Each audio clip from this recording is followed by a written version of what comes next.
you for watching Easy Friday. This is KBC Channel 1. Remember, you can interact with us on social media at Shikisha, Arora, at Janet Mbugua. Of course, the hashtag is Easy Friday. That's where we're going to find all your tweets. Talk to us. Tell us where you're watching from. And tonight, you've already seen her do her thing. So flawless. Such a natural. And of course, what an absolute pleasure it is to have her in studio. And of course, having a conversation with her about the many accomplishments of her life. And I feel like she has such an illustrious journey. There's so much more that she has for you, of course, and for me, for the girl child, in terms of empowering women. And yeah, let's just get right to it, because I feel like I've talked enough. It's time for her to say what she needs to right here. No, keep talking. I like this. I'll just sit here and let Shikisha talk about my life. It sounds very nice. How are you? I'm good. It's good to see you. Do you know, I used to watch you read the news, and I've said it on social media. I was very inspired by you when you would read the news. It made me want to read the news, and I'm sure that's just not how it is for me, but so many other young girls out there. We feel the same way, because you are an inspiration, Janet. Thank you. Yeah. Thank you. That's really nice of you to say. I think you do an incredible job as well. And it's just always humbling when you are living your truth, and it's somehow impacting people. Yes. In ways that you didn't know. And I just think it's really powerful when somebody says, because I saw you did this, or because you made this decision, or because you used to do your work this way, inspired me. I don't take that for granted. It's daunting, but it's also really beautiful. I know. Yeah. Absolutely. Janet, I just watched you read the news, and I just have one question for you. Why did you stop? Why are you not back there? Like, you need to be here. I stopped when was it? We were talking about it, 2017. I think sometimes you need to step back to come back again and love something in a healthier, more mature way. And that's how I feel about the news. That's how I feel about TV. That's how I feel about media. I always said I'll be back. I never said goodbye. And I think that still stands. It's all I knew for 10 years. When I literally started reading the news right out of campus, almost after doing the travel show. And so that's the career that I've always ever known. But after 10 years of doing it straight, I wanted to pursue things around my foundation. I was a mom of a very young child. So there was just very many things I wanted to navigate. And I said, I want to come back to this space when I can really embrace it without any fear or without any, oh, what if I try something else? No. And we were just saying with cargo as well, like, it never leaves your system. It's probably something I will forever come back to. And then I extended it in doing it in a different way. I just did it on my platform. And so I've never really stopped. I just got off mainstream and went digital, but I never really stopped. And I think at some point I'll find my way back. Oh yeah, you definitely will. The doors are open right here. You know that. I'll come knocking. I'll be like, Shikisha, remember when you said? Janet, you were at the peak of your career when you left, right? I feel like there was so many things going on, and everything was working in your favor. You had fame, you had success, you had the influence, and then you decided to do something very different.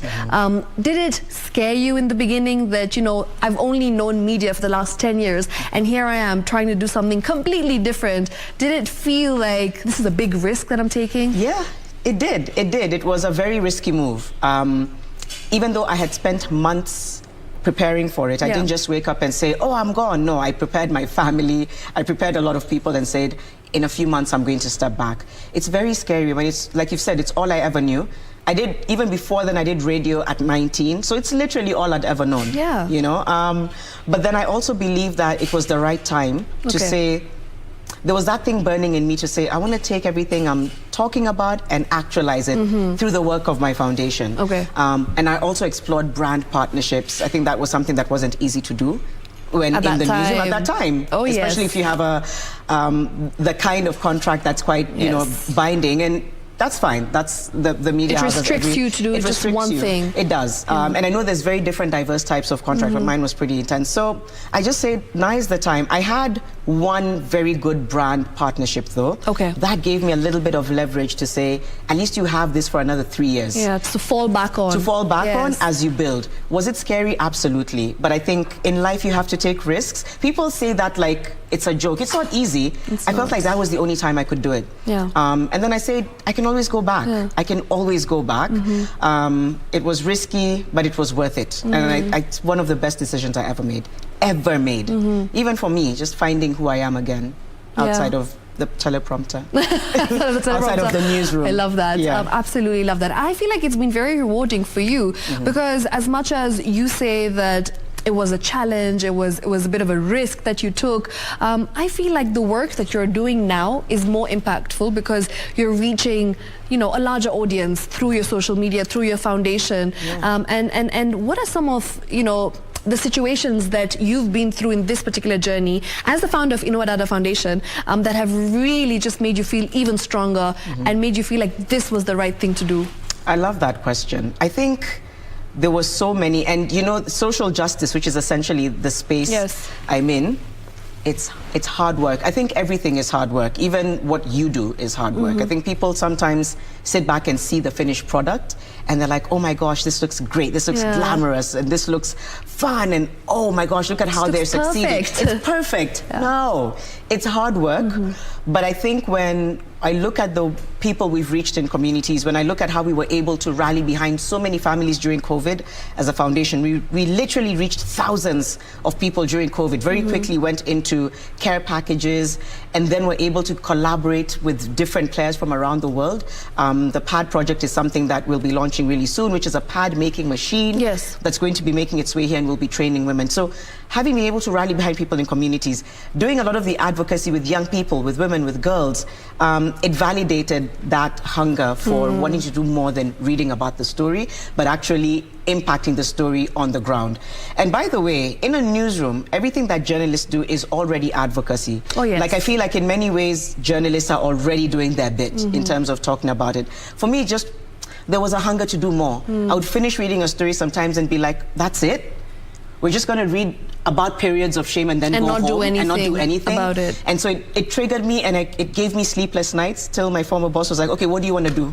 You go do it then, you know, because I kept showing up in her office and saying, are we just going to leave it? So I think the reward for me, or the thing that made me realize this is amazing, was seeing how many people began to come together in this space, a very multi-sectoral approach. Moments like the Generation Equality Forum, oh, that was amazing. It was a global moment. Kenya was very much at the heart of it. Inua Dada was one of the advocacy allies. There were so many global moments that we were a part of. It's very enriching to just see the world come together for this one conversation. You know, you sit back and say, this can be done. Like, if all of us are loud enough, we can actually shift things. So whenever there's moments like that, or even at the center, being able to see a girl smile, or being able to see people come and pick a sanitary product because you and your foundation are allowing them the chance to not have to trade sex for pads, that kind of stuff is rewarding, because it makes you realize this is literally about shifting the narrative and empowering lives. So there's been many moments that have made me say, this is incredible. And every day is something new. It's hard, but it is so worth it. It's so fulfilling, but there's a lot of work to be done. Oh, a lot of work to be done. You know, again, you've mentioned that nothing is easy in life. You know, nothing is as perfect as it seems. Even just sitting over here and being on screen, it's not easy. There's a lot that happens behind the scenes. So maybe you can take us through the process of, you know, Inua Dada Foundation and some of the work that you do behind the scenes that people don't really see. How much time do we have? So I think there's so many moving parts.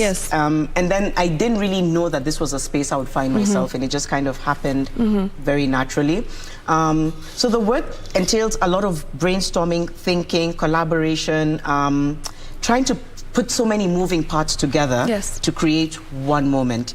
A lot of what we do also is digital advocacy. In fact, it's kind of what we became known for, was mainstreaming issues that were taboo, period, poverty, issues around gender-based violence. Because of my platform on media, I extended that to be storytelling.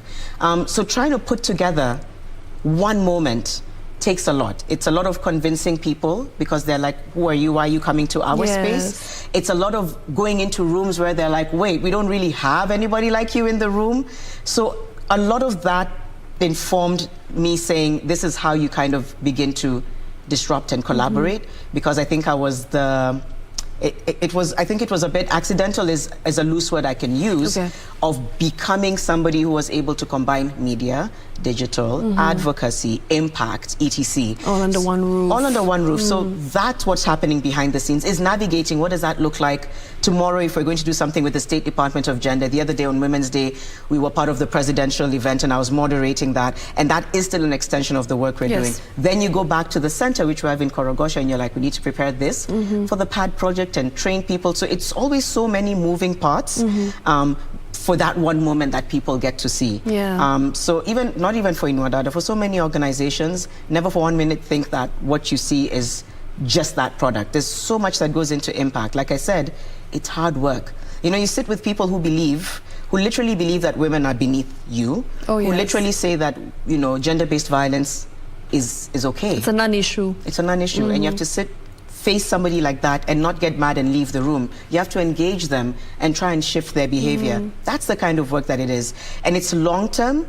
There's somebody who said progress is fragile. So now I really am patiently attending to all of these issues. Before it was like, why aren't you getting it? Like, why aren't things moving fast enough? And then you realize progress is fragile, progress takes time, change takes time.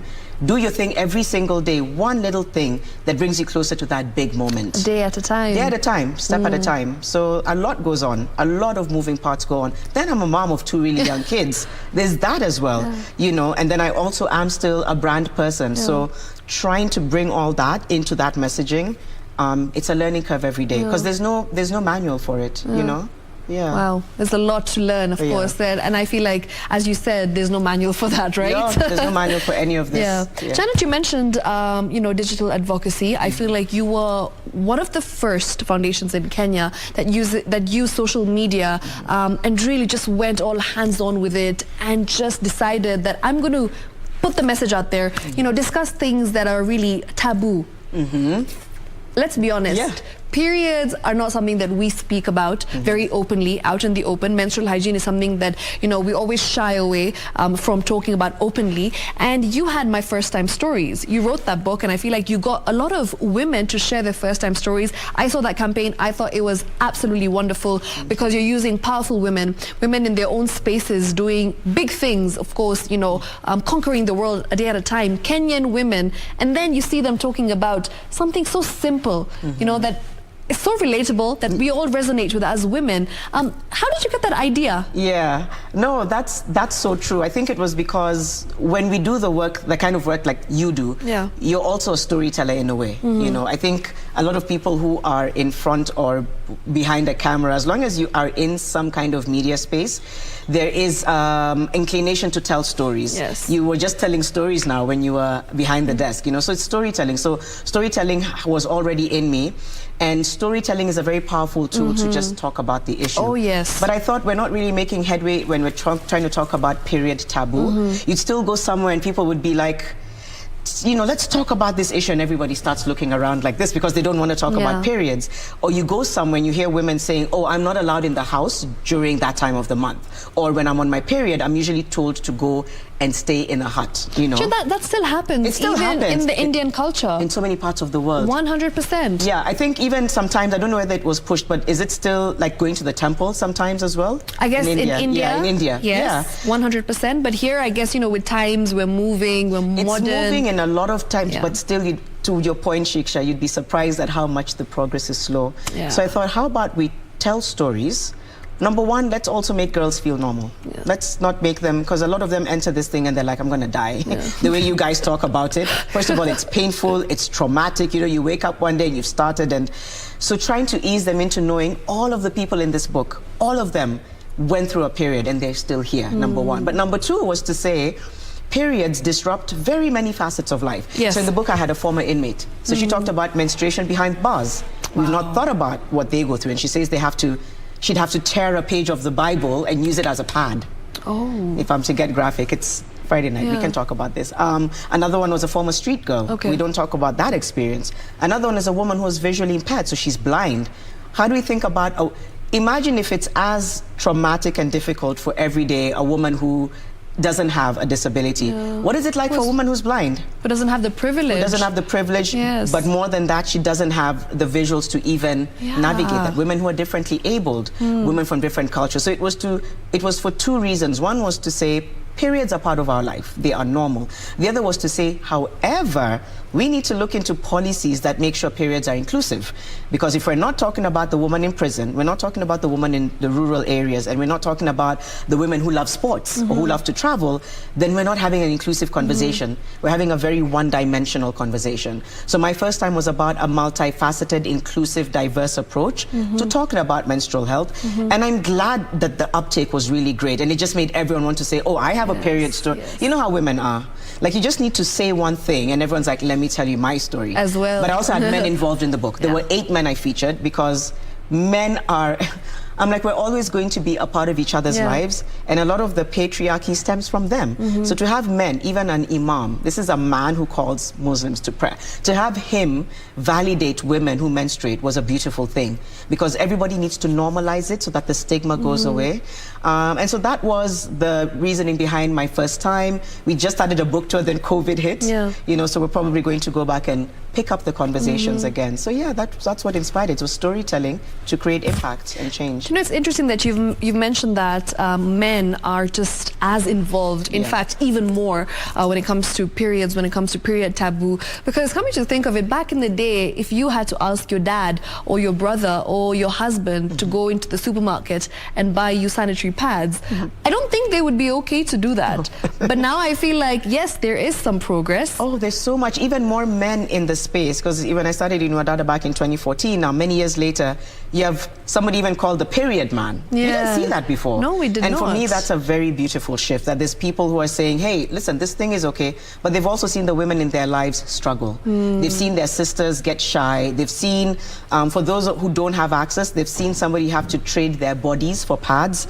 So for them, it's also saying, wait a minute, what are we doing? How can we make sure that she has access? And how can we make sure men know that this is okay? Because it was always positioned as dirty, superstitious, weird, and yet you're like, there's nothing I can do about it. Of course, you know, and it's just really unfortunate when you talk about slums, when you talk about, you know, villages, how girls have to miss school 4 to 5 days in a month, every month, because they can't go to school because, you know, they have no sanitary pads, they have no access to anything that would obviously lessen the pain and reduce the entire experience. Exactly, and that's why in February on Valentine's Day we did something called A Different Kind of Love, and the idea was we were giving care packages to candidates. Because again, you want to make sure they're going to write their exams. And it was just a wonderful moment sitting with them and talking to them about reproductive health, and them receiving the products and saying, thank you, this is big, thank you so much for considering us.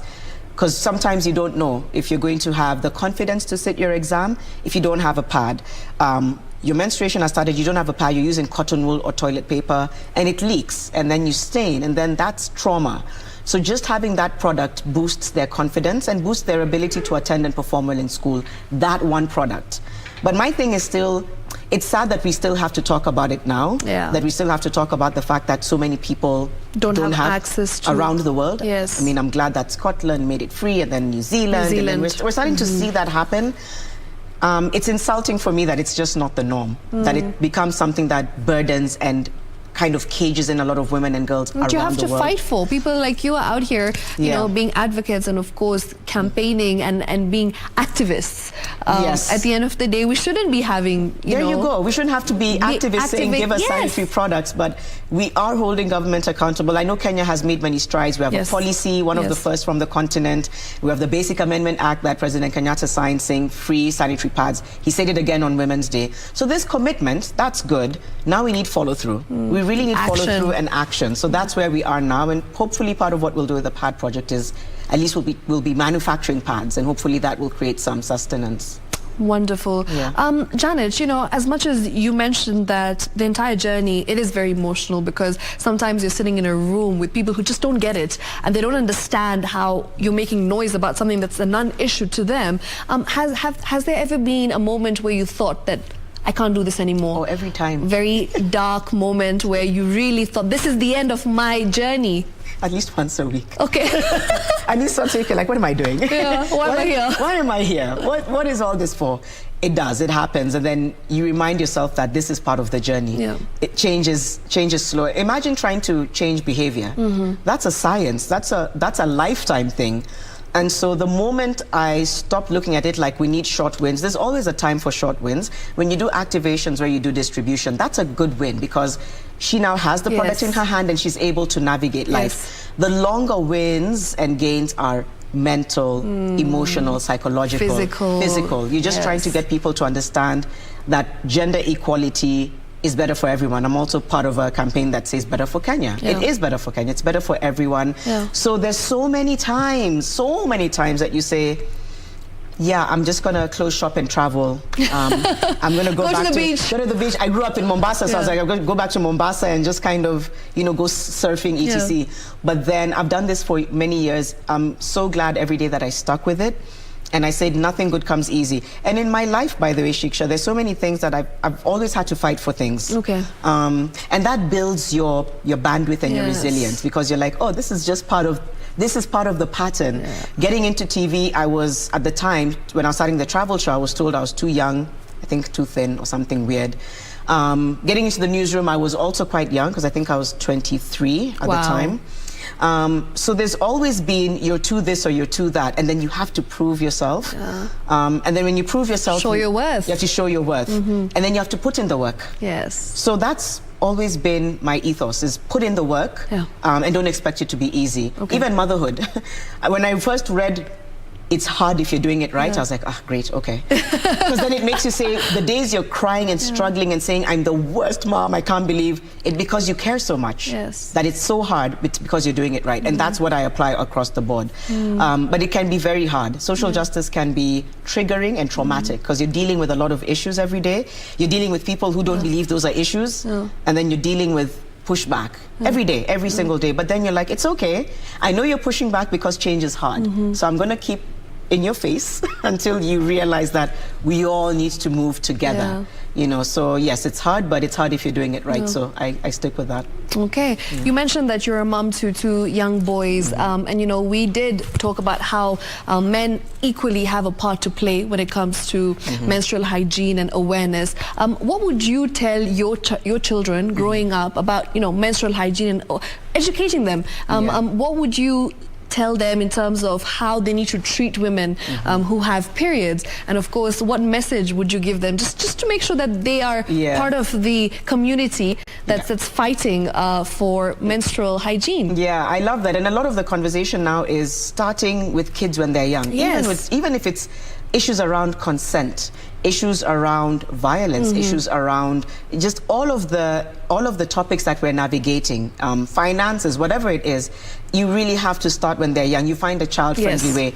It's just my mom was like, please don't talk to Huru and Mali about periods. Like they're 3 and 6. Don't they won't understand. They won't understand. They're just going to be like, what's happening? They do see pads sometimes, so they know it's diapers for big people. That's what they know now.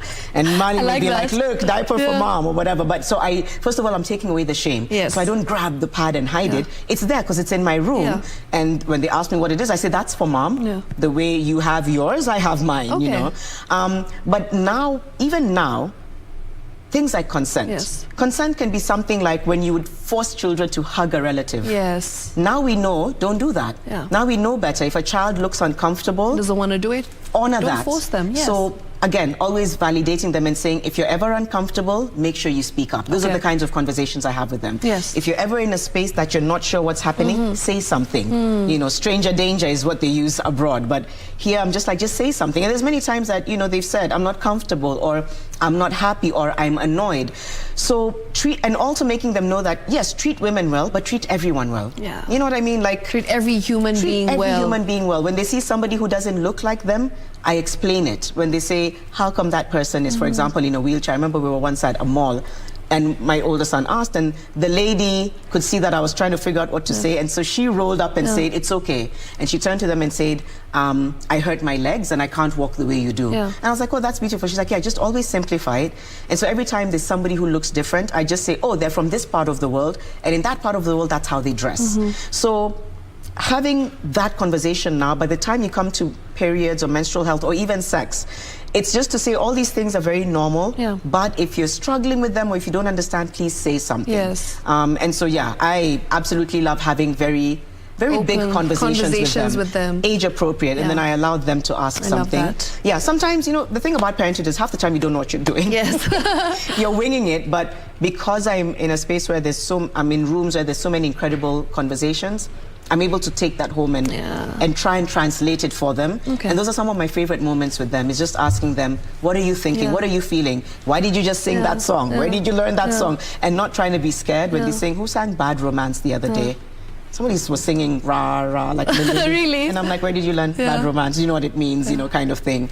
And just trying to make them feel like they're not doing something bad, but it's just like navigate things age appropriately. Yeah, so yes, I'm hopefully raising advocates as well. Amazing. Yeah. Love to see it. Yeah. Janet, as we wrap up, of course, you posted on your page on Instagram and Twitter just recently that you will not be running, you know, with Honorable Moses Kuria as Kiambu Deputy Governor for the race, for this election. And you said it's not the right time. Will there ever be a time that we'll see you as governor? As governor. Or women rep?